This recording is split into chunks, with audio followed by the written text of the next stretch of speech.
And tonight, I'm honored to welcome my friend and colleague, Shige Oishi. Shige is the Marshall Field Ford Distinguished Service Professor of Psychology at the University of Chicago and director of the Oishi Lab, which conducts groundbreaking research on well-being, cross-cultural differences, residential mobility, gratitude, and a host of other fascinating topics. His work has won numerous awards, and he was elected to the American Academy of Arts and Sciences in 2023.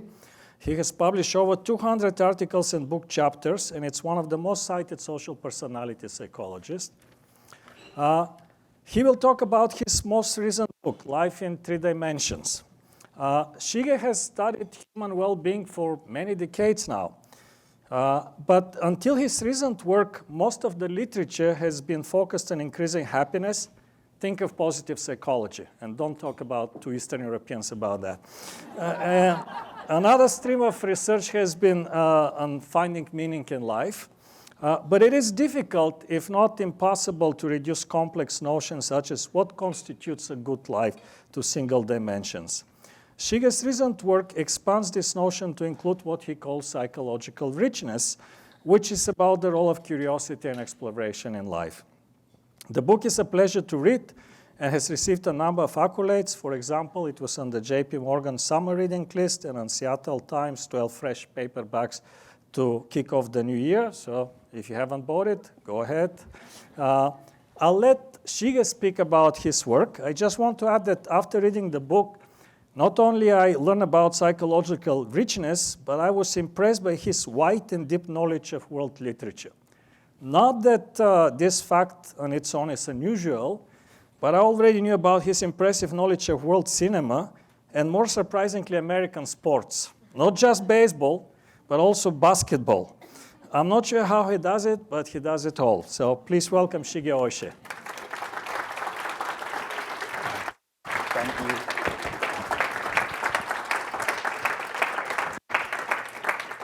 Thank you so much, Alex, for a wonderful introduction. It's such an honor to be introduced by the psychologist I really admire. So thank you, Alex. And thank you so much for coming here today. This morning, I was really worried that I would be one talking to Alex, but luckily weather recovered and you are kind enough to be here, so thank you so much. So my name is Shige Oishi. Before I begin my talk, I think many of you don't know who I am, so I just want to introduce myself very, very quickly. 3 things about me. So the first thing is that I am Japanese. And I was born and raised in Japan, and this is my mom. This is my dad with my son Kai. So growing up, I never ever imagined that I would leave Japan. And this is just unbelievable that I'm here and I'm a professor here and giving this lecture. This all changed when I did study abroad in my 4th year. And I went to Lewiston, Maine. Anything. So advisor in Tokyo essentially said, if you have 1 year, just go to somewhere where you find no Japanese, because the whole goal is to learn English. But I managed to find 3 other Japanese students, and I hung out quite a bit, so my English was still not that great. But anyway, so I'm Japanese. The second thing about me is, Alex already revealed this a little bit, but growing up, I loved watching sumo. I love baseball, and I played kendo, Japanese fencing. And this was very good because every practice starts with the 1-minute meditation. So that really helped me prepare for big talk like this. I get meditation, I'm ready to go. Okay, but most importantly, I am a psychologist.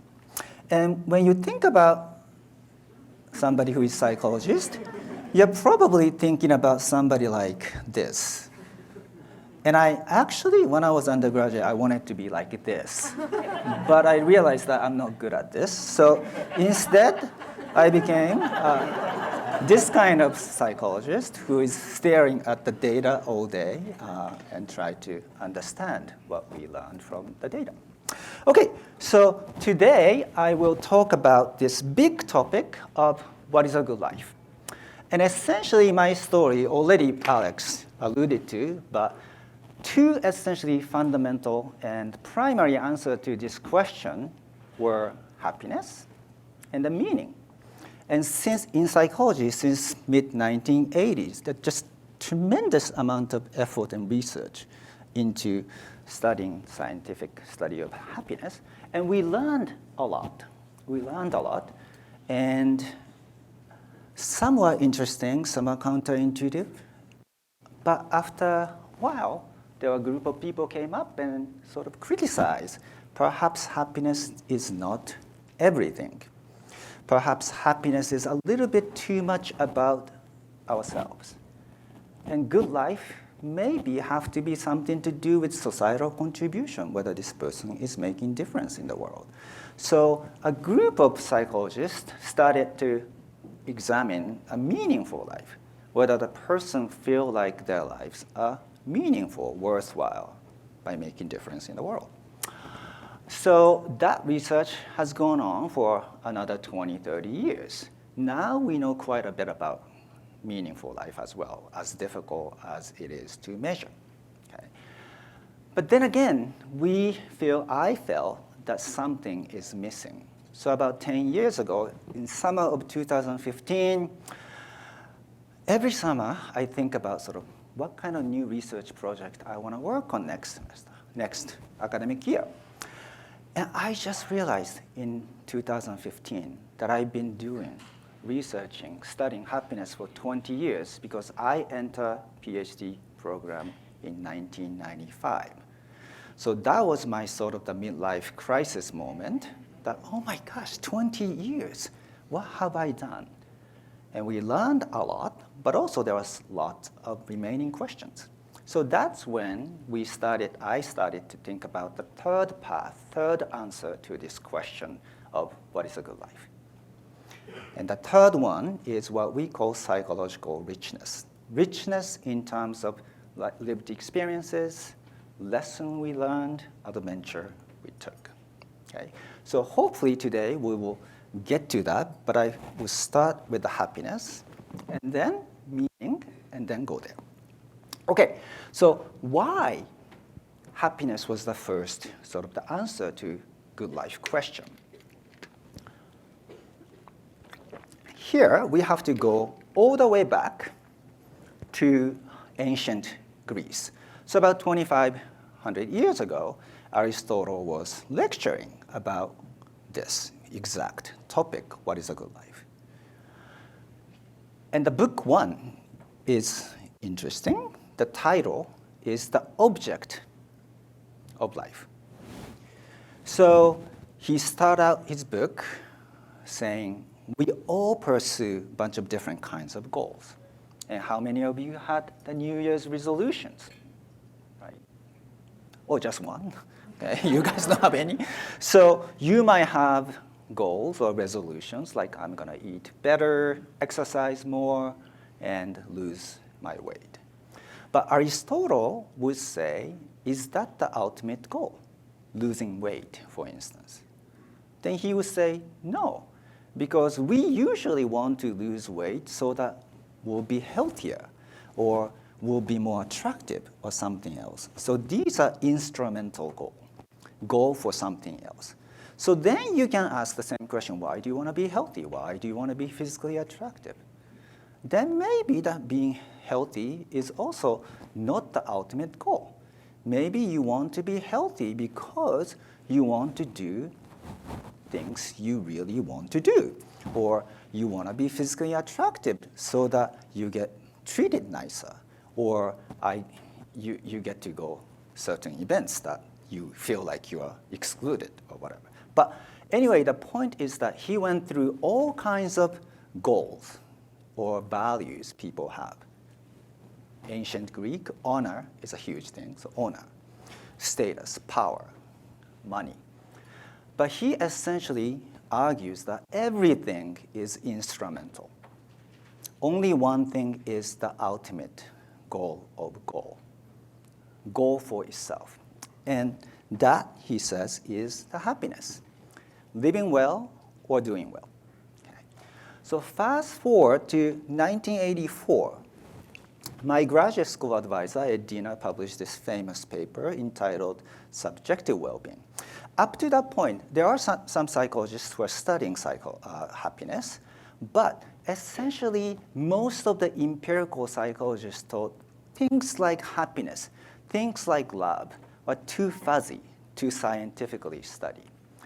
And Ed, in this paper, essentially argued that, well, it is very difficult to measure, but it's better to measure with some inaccuracy than without having any idea or any data. So he started this scientific study of happiness. And the key word here is subjective. So that's what differentiates between philosophical approach and the psychological approach.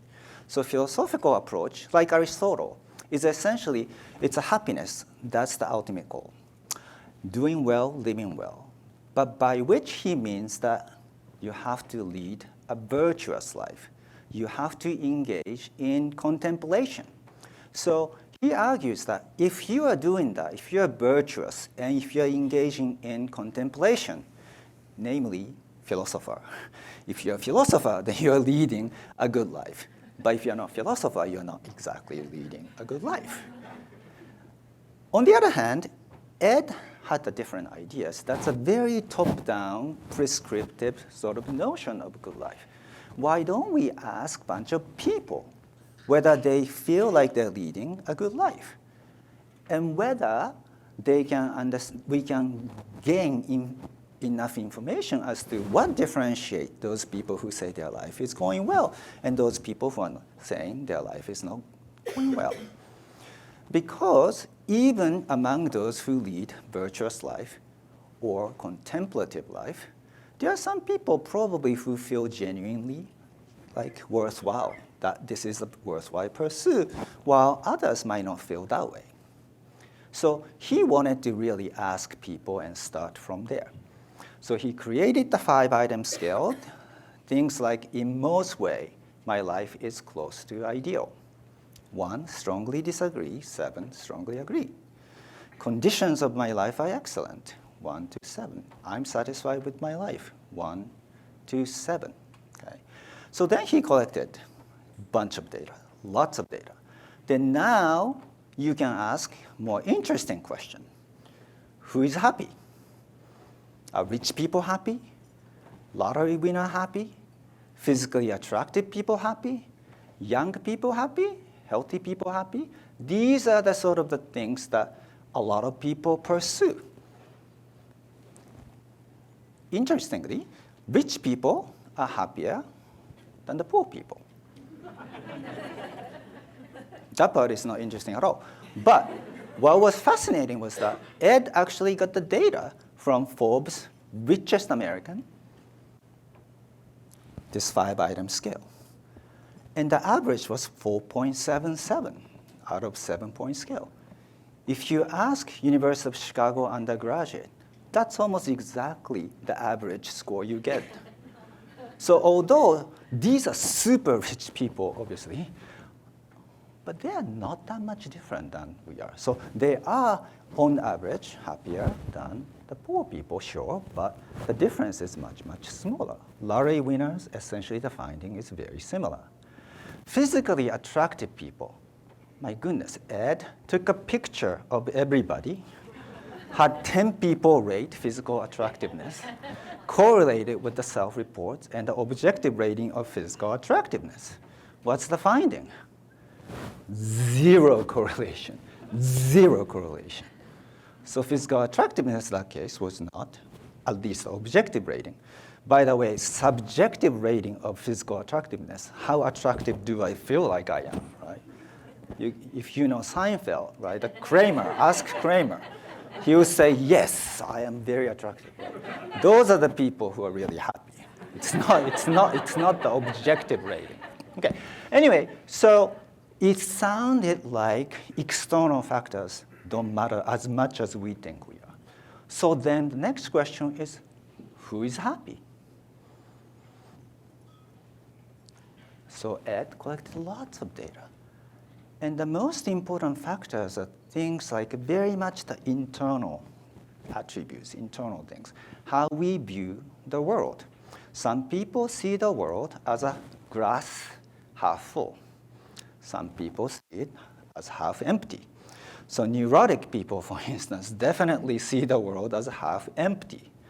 And these neurotic people, even if they're making $200,000 with a nice apartments and so forth, they are not that happy.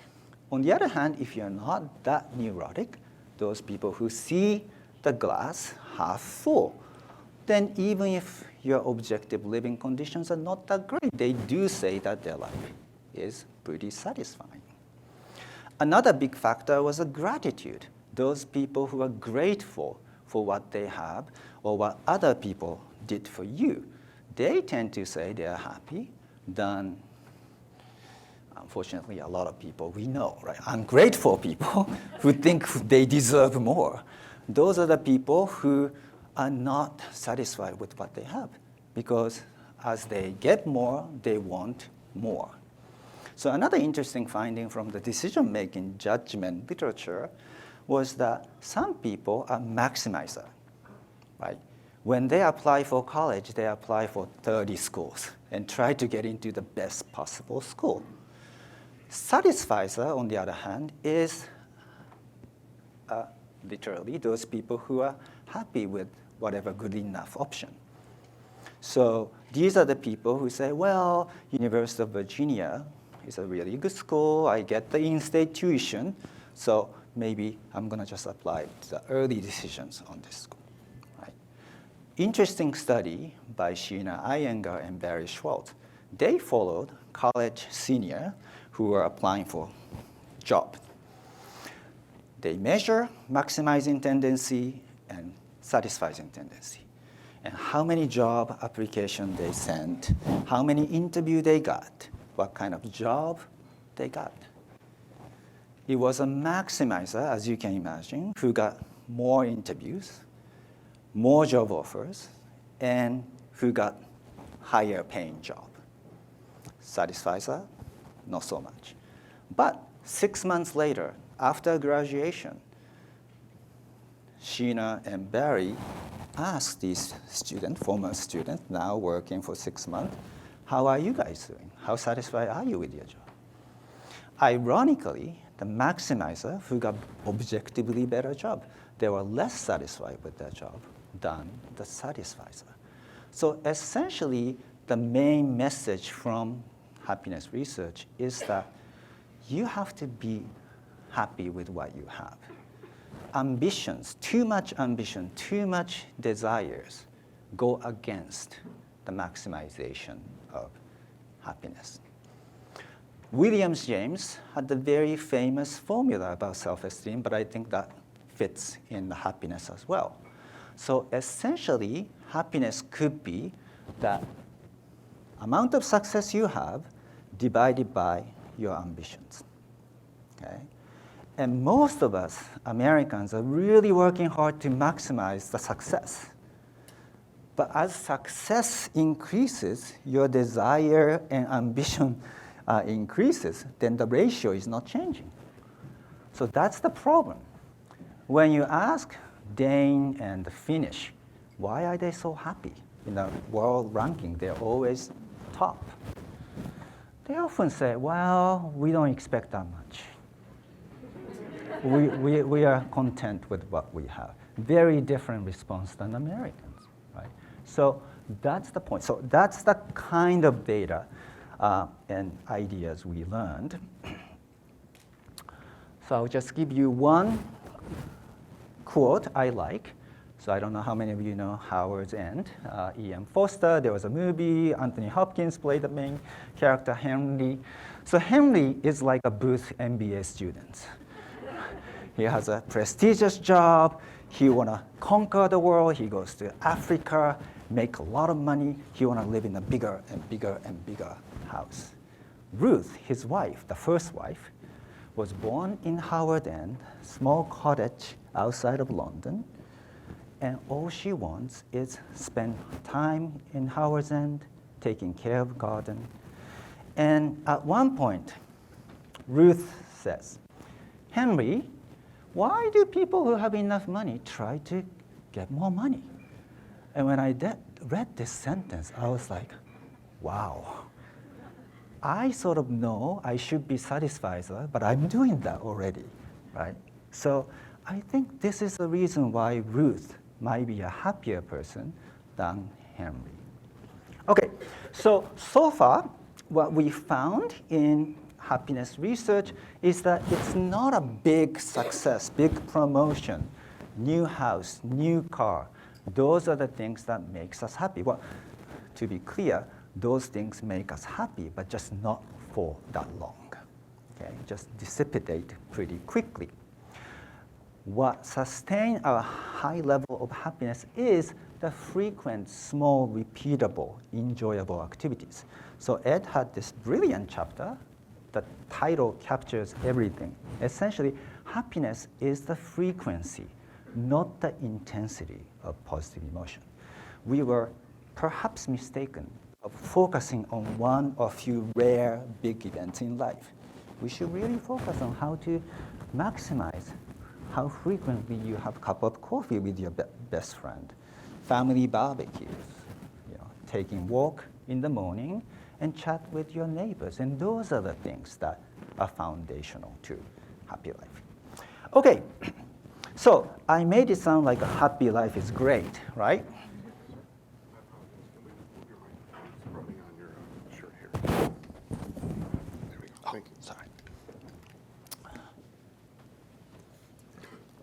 But not everybody, likes happiness. One of the most influential French writers, Gustave Flaubert, famously said, "To be stupid, selfish, and to have good health are 3 requirements for happiness, though if stupidity is lacking, all is lost." And he was really afraid of being stupid. I mean, it's just really interesting. He was so afraid of okay, I don't want to be stupid, I don't want to be stupid. So this is his correspondence to his lover.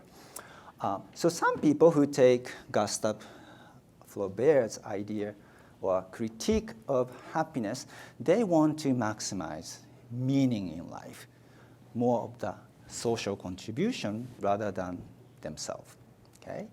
But the meaningful life is very difficult to understand. Actually, Mike Steger was my first graduate student when I started my faculty position in 2000. And he said, first meeting, "Shige, I really want to study meaning in life." And I said, "Don't do it." You're not going to have enough time. It will take at least 15 years to establish reliable scale. But he was persistent, so his dissertation was Meaning in Life questionnaire, now cited 7,000 times. He did a TED Talk, and he's the Mr. Meaning in Life, so good for him. But I'm really happy for him, really, just seriously. So what we learned about this fuzzy concept, though, is that the 3 things really differentiate those people who say their life is meaningful versus those people who struggle finding meaning. One is sense of significance or mattering, whether you feel like your life matters. When you have small children to raise, then obviously you feel like you matter, right? Because without you, they really suffer. So that's the sense of significance that required for meaningful life. But another thing is that most of us oftentimes struggle. What am I doing with my life? Or why do I have to do this task, right? Oftentimes we feel like stuck or feel like confused. I don't know where I'm going. The meaningful life is complete opposite of that. Essentially, the meaningful life is full of purpose, very clear sense of direction. I know exactly where I'm going. So if you have your job, clear goal, clear purpose, maybe you feel like your life is meaningful, right? So this is a sense of directions and purpose, okay? the final thing is that all of us have so many different roles that we play. Sometimes we feel like our life is torn apart. The family demand, work demand feels really fragmented. When you feel like sense of fragmentation, then it's very difficult to find your life to be meaningful. So the last key piece essentially is the sense of coherence. The different parts of your life seems to cohere, fit together. And this is where essentially those people who have strong religious beliefs tend to have this sense of coherence, and they tend to score higher on meaning in life. And I'm not very religious, so if you're not religious, you can have your own political belief or scientific belief or whatever belief to guide you and give you some kind of guiding principle. If you have that, I think you have still find some sense of coherence. Okay, so what kind of concrete things people say when Pew Center, for instance, asks, what gives you a sense of meaning in your life? About 50% of Americans said family, which is not surprising. And about 30% of them said job or career. So we talked about this already, right? When you are taking care of children or parents, then you feel like tremendous sense of meaning because you're making a difference, making contribution. But at the same time, though, this is not so stable because if you thought your life is meaningful because I'm a parent, what happens when they grow up? They don't need you anymore. Unfortunately, college students still need help, right? I was hoping that my college son, don't need it, but he still needs me. So I still feel like sense of meaning, but once he really doesn't need me, then finally, I might have this existential crisis. Okay. But more seriously, in America, as well as the UK and elsewhere, there are increasing number of adult children who go no contact with their parents. And if you had the sense of meaning based on being a parent, and if you unfortunately experience this, then of course your sense of meaning is crushed. Similarly, if you thought your life is meaningful because of your career, and what happens when you retired? There are so many people who say, I lost my self-worth in retirement because I was the go-to guy or go-to person. Now my role has completely changed and I don't feel like I'm needed as much. And these are difficult transitions. And because, of course, career and families takes up so much of our life that, of course, are the main source of meaning, but also fragile because our role and relationship with family and job change over time. And if you're one of those, don't feel bad because Tolstoy, he just published War and Peace, worldwide acclaim. He's 50 years old. And he says this, I had a good wife who loved me and whom I loved. I was more respected than I had ever been. And yet, I could give no reasonable meaning to any actions of my life. So he had, all of a sudden, the existential crisis. So this is the difficulty and challenge of meaning, finding meaning. To me, oftentimes, finding meaning in life, because life is so complicated, is just like essentially trying to figure out what the abstract painting means. Have you guys seen this? It's in the Art Institute, John Mitchell. My son claims that he loves this painting. So I go there and look, and I'm a modern art person, but I'm looking at, really trying hard, just cannot make sense of it, right? Just cannot make sense of it. I read the author, the painter, John Mitchell, 1955. Thank goodness there's a title. There are so many modern arts without title, right? I get so mad because, come on, give me some clue, right? So the clue is the city landscape. Wow, okay. City landscape. I try and try. I still haven't seen it. But the point is clear, right? Point is that the life is like looking at the abstract art. It's just you.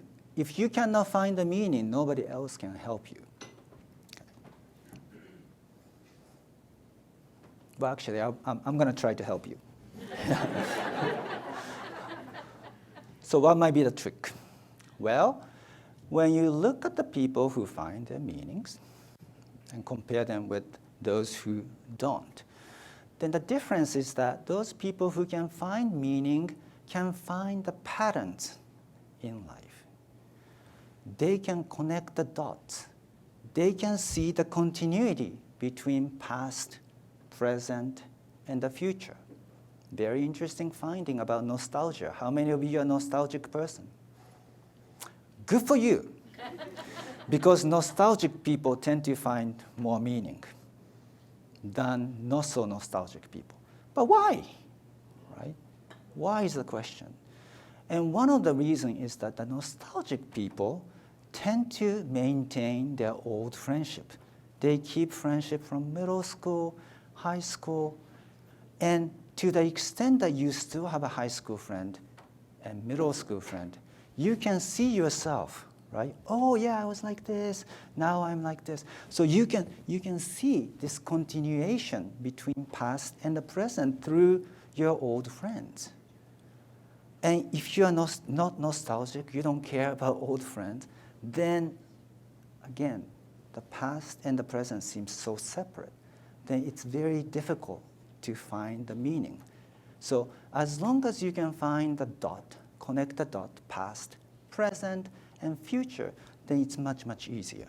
Okay? Another example is Socrates. Be like Socrates. So this is the painting, The Death of Socrates. Socrates is 70 years old. He is sentenced to death. So his followers and disciples are devastated. One of them, Crito, tried to help him, already arranged the escape route to a foreign country. But Socrates refused to go. He is ready to go, ready to die. After all, he says philosophy to learn how not to fear death. So the whole point of reading and learning about philosophy is come to terms with death. And of course, he had this bizarre notion of soul, that the soul continue after the current life. So he had no fear because his soul will continue. But also more realistically, his legacy, right? His idea about the importance of interrogation. We have to help each other examine our life. That will continue to the next generation and next generations and next generation because he had so many students. So one way you can make meaning perhaps is to be a mentor, especially be mentoring the next generation of people, ideally who share some of your vision. Then you can see that your life will continue to the future. If you're not the person, however, one last recommendation, literally just plant a tree. So George Orwell said this, the planting of a tree is a gift which you can make to posterity. And if the tree takes root, it will far outlive the visible effect of any of your other actions, good or bad. So literally or metaphorically, what you want to do is plant a tree. All right. How are we doing with time? Okay, all right. So now we are going to climax. Okay, so happiness and meaning are great. Of course, if you can have it, you should have it. But at the same time, I must say something is missing. So let's go over, right? Happiness. the mindset that is conducive to happiness is this satisfying approach. This is good enough for me, right? And also, the way to increase happiness is just hang out with your best friend or family member. That means you are staying in your comfort zone. What happened to your curiosity, adventure, and explorations? If you just solely try to maximize happiness, then you are much more likely to stay in your comfort zone. Similarly, I said that you can find the meaning from family or career. But again, this is a very, very small world. Many of you probably remember the movie, famous movie, It's a Wonderful Life. George Bailey, right, had all kinds of ambitions when he was young. He wanted to travel all over the world. He wanted to go to New York City, build a 100-story building. He wanted to create a new town. But because of family demand, he stayed in his small town, helping out the poor folks to get the loans and so forth. And at the end of the movie, of course, he was rewarded. Everybody appreciated his kindness. That's a wonderful life. But what happened to his ambitions? One of the most interesting findings from social psychology over the last 30 years, I would say, is the findings about regret. So what do you regret? The things you did over the last couple of weeks or a month ago. Usually, you're thinking about some stupid thing you bought. Why did I buy this? Or stupid things you said to others, right? But if you think about lifelong regret, what do you really regret when you think about your entire life? When you do that, it's a regret of inaction. Why didn't I go to Boston when I had the opportunity? Why didn't I tell Lucy I loved her? To be clear, that's just an example. I don't know any Lucy, but so those are the things actually the old people, when they think back, look back, and I cannot help but think of George Bailey at the end of the deathbed.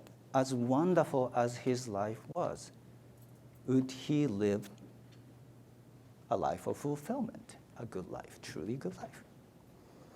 Okay, just a little empirical findings from what's missing from happiness and the meaning. In personality psychology, we have big 5 personality. Extroversion, neuroticism, agreeableness, conscientiousness, and openness to experiences. 4 out of 5 personality traits are fairly tightly correlated with happy life and meaningful life. Except one, that is openness to experience.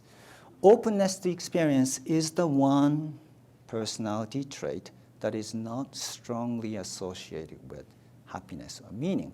So in other words, happy life and the meaningful life could be gained without openness to experience, as I explained. But then what happened to the good life that could be characterized as being open to new experiences? So I admire all these people, Jane Goodall, Yayoi Kusama, Anthony Bourdain, Miles Davis. And essentially what is missing from happiness and meaning, to me, is really the life of curiosity, life of adventure, life of spontaneity and playfulness and artistic appreciation. Okay, so about 10 years ago, in my research lab, we started thinking about, okay, how can we conceptualize this idea, the good life through adventure and curiosity? Initially, we thought maybe experiential richness, but then the richness through reading books or films and things like that is a little bit missing. So in the end, we decided to call it psychologically rich life. And psychologically rich life, as I said earlier, is essentially the richness of experience. So material richness, we know how to count, right? Dollar. Essentially, psychological richness is essentially your psychological portfolio full of unique, interesting experiences. And maybe it's through films and books.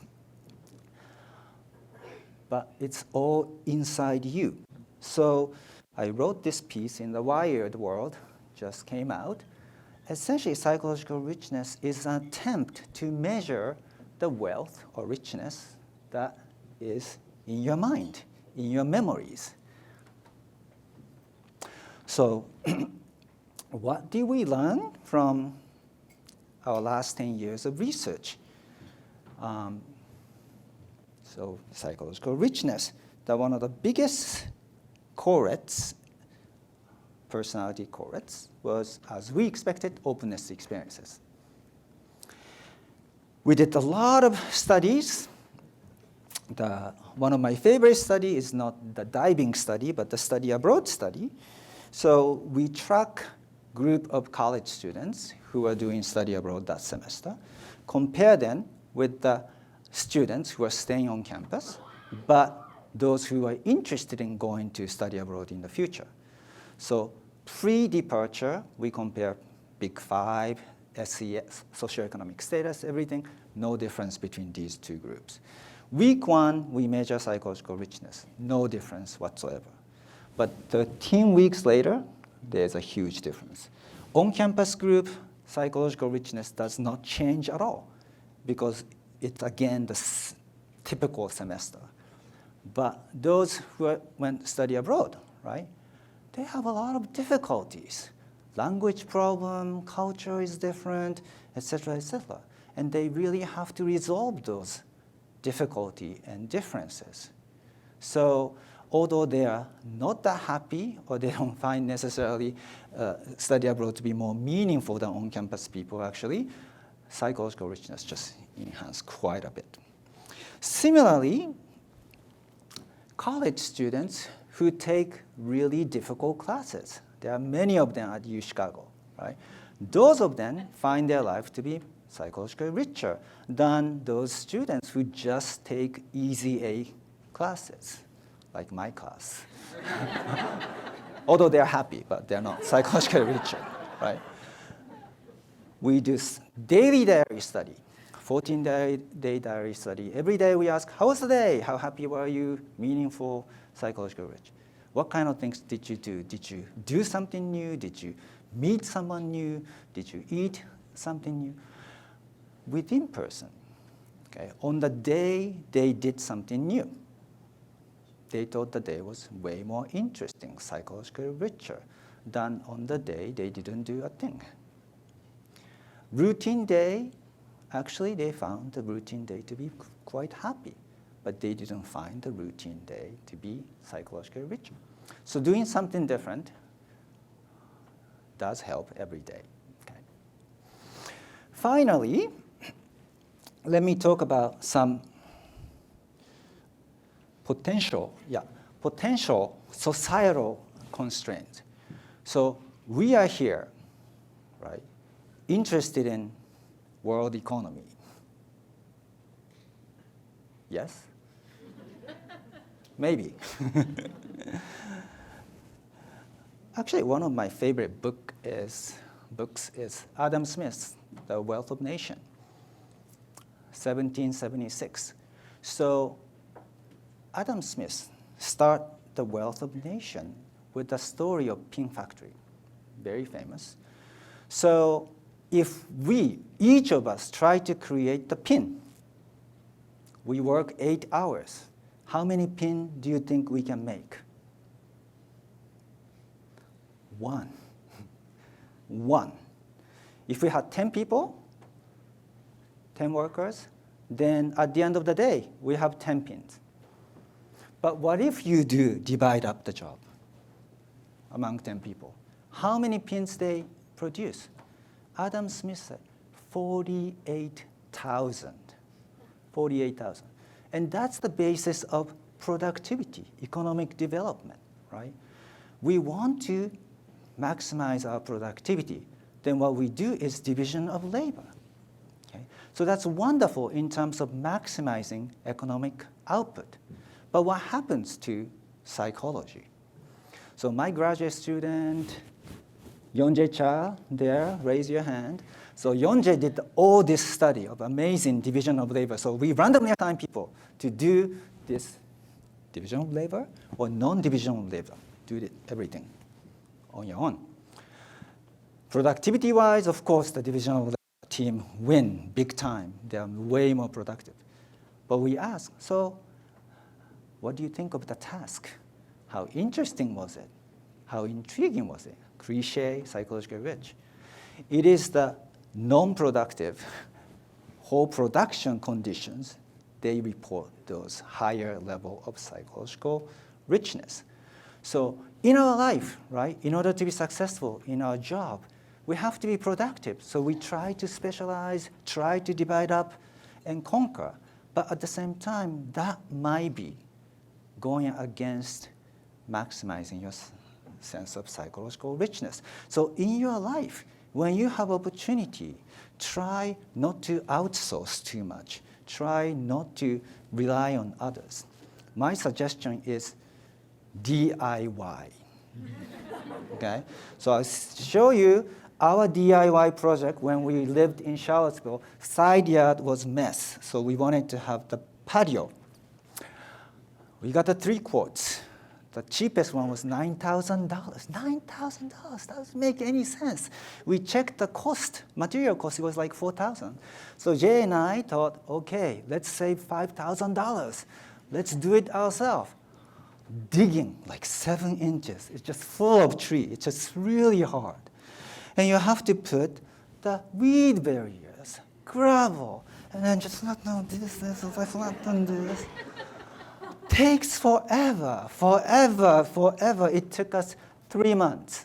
3 months. And a lot of times, I was like, I can't get out.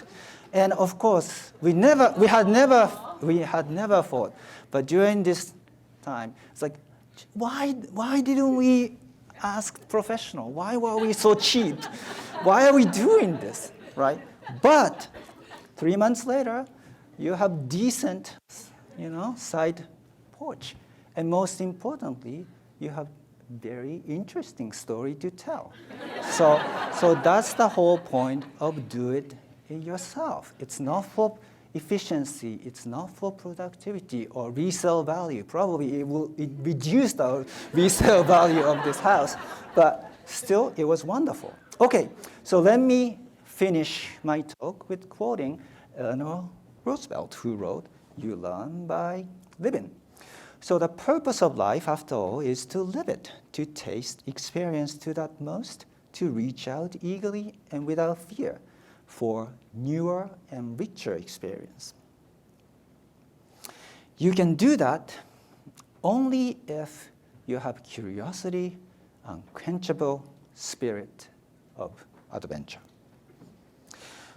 So what is a good life? I would argue that it's happiness, meaning, and psychological richness. And I show there are many ways to achieve these 3 goals. Okay? If you want to maximize happiness, you can be a satisficer. Try to increase the frequency of small joy. If you want to maximize your meaning, be useful for others. Try to connect the dot and try to leave a legacy. And if you want to increase your psychological richness, then do something new and different. Be spontaneous. Be playful. Thank you so much, and I hope you live in 3 dimensions this year.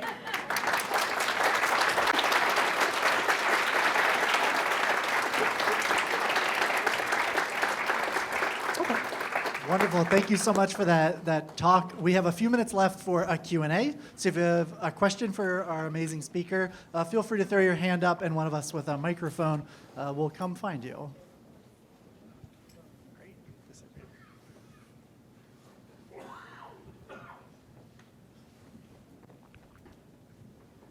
Well, thank you. I really enjoyed that and actually want to have a very long conversation with you over a beer. But short of that, can you talk a little bit about intrinsic and extrinsic validation and how people move through that? And in the context of that also, it seems like a lot of experience has become commodified or transactional. You know, you used to just like put on a backpack and go, and now you can arrange a gap year for $40,000, right?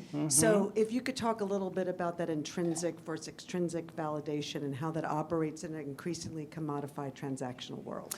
Yeah, so I mean, you mean by accommodations, maybe like people want to just put up on the social media and just show off your experience and so forth, or? Yeah, I mean, I think some people get motivated intrinsically about what's Oh. meaningful to them versus needing validation from external Yeah, sources. other people will find this cool, so I'm gonna do it. Right. Yeah. So I think, obviously, this case, if you did it intrinsically, probably the results are better.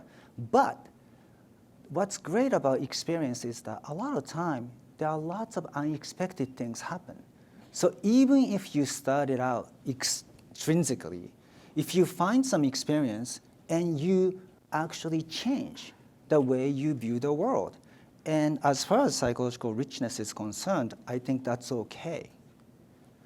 So maybe, I mean, I see young people, well, my sons, doing a lot of cultural thing for sort of like looking cultural, art galleries and go to the jazz bar and stuff. So yeah, but, we do a lot of things out of vanity, but at the same time, when you actually do it, you learn a lot of things. So, I don't necessarily like the checklist kind of thing. Oh, I did this, because in the end, it is all about your memory. You have to remember these experiences for it to be accumulating, right? Psychological richness is all about accumulation of unique, interesting experiences. Some of the sensation seekers go around and do all kinds of things, but they don't reflect upon, so it's not really adding up. So I think that's the more important part, although I totally agree that you want people to do it more intrinsically, not just for extrinsic reasons. Yeah. Hi. It sounded like we need to have like a very frequent little happy moments every day, like habits, but then also do something new and exciting. So like, how do you comment on this tension, or how frequently should we do the Yeah. So at any given moment, you have to choose. So there's a trade-off. If you try to maximize happiness, maybe you cannot maximize richness and so forth. Fortunately, our life is pretty long. So at some moment or phase of your life, you might try to maximize happiness or meaning, and some phase of your life maybe shift the emphasis a little bit. And also, psychological richness, for instance, can be found in somewhere nearby. So for instance, I lecture from my office to lecture hall. Before writing this book, I was always like, okay, it will take 5 minutes, so I'm gonna leave 5 minutes before, right? Take a shortest cut and always straight. Now, I try to leave like 10 minutes earlier and try to take a different route. And by doing that, you notice different, buildings, beautiful trees, beautiful bench, and things like that nature. So even within your neighborhood, when you start changing your route and so forth, you can start seeing something that you didn't know. And even the long-term relationship, I wrote about this in my book, sometimes you find something new about your partner, and that's what's really rewarding. So certainly, I'm not saying just go out there and do all the wild stuff. No. You don't have to do that. You just try to change your commute a little bit and then try to explore the neighborhood you haven't explored, right? Maybe if you're not type of person who explore a lot, and you might want to revisit your favorite movie, favorite book. When I read that Mrs. Dalloway, second times, I found so many new things. And then, by revisiting your favorite books or movies, you can also find the richness. So I think there are lots of different ways to do it, and it's in a book. So, so I'm just. Hi, I have the next question over here. First of all, this is a great talk. Thank you for giving it. I'm the founder of Livable Legacy. So this is right up Wonderful. my alley, and I'm really interested about putting this into practice. So my question for you is, how universal is this? Is it universal across life stages? And is it culturally specific in any way? Yeah, so we have one paper in 2020. We asked people from 9 different countries, if you can pick one life, which one would you choose? Would you choose happy life, meaningful life, or psychologically rich life? Americans predominantly chose happy life, followed by meaningful life. Only 13% of them chose psychological rich life, which was very depressing for me. But then when we look at the data from Norway, Germany, and Portugal, a little bit better in terms of the richness. On the other hand, a place like Singapore, I think that data came from Singapore Management University, namely business students. So that was the lowest amount of psychological richness. They wanted to make a difference in the world, the meaning and the happiness. So there are some clear cultural differences. Also, when I ask freshmen, okay, which one would you prefer? Freshmen predominantly said, I want to have psychologically rich life. I want to explore. But then the second year already, it's like, I want to have a happy life. And then the graduate senior said, meaningful life. I want to make have a legacy. So I think it changes depending on life phases. Probably right before the retirement, you really want to make sure you had the legacy. Maybe as soon as retirement starts, maybe you want some exploration, the psychological richness. And I think these things change as your life and resources and time change over time. Great. I think we have time for about one more question. It's going to be right over here. Thank you, and thank you for the insightful talk. I'm just curious whether you think that the benefits of psychological richness would be influenced by whether the person is a consequentialist. People are different in dealing with consequences. Some of the people might be more relaxed about the consequence, more relaxed about the failures. And Yeah, definitely. I think, so-called anxious generation, they tend to sort of choose the safe major, academic major, so that they can get a job and so forth. I think that's all about consequences, right? They're worried about, not getting a job and things like that. Then that fear really prevents them from exploring. So what I'm trying to do is, I want them to get a job, but at the same time, don't worry too much, focus too much about the outcome. Because a lot of people, right, live a life. Alex, did you plan this life like this? No. Did I plan this way? No. Nobody really planned out the future, right? And if you just worry about the immediate, consequences so much, then I think you lose sight of the big picture. So that's sort of what I wanted to say. Just focus on curiosity, explore. And when you have this psych richness mindset, even if the things didn't turn out fine, you can always say, at least I tried. The opposite is lifelong regret, right? I could have done it, but I didn't try. So. Thank you. Okay, thank you so much.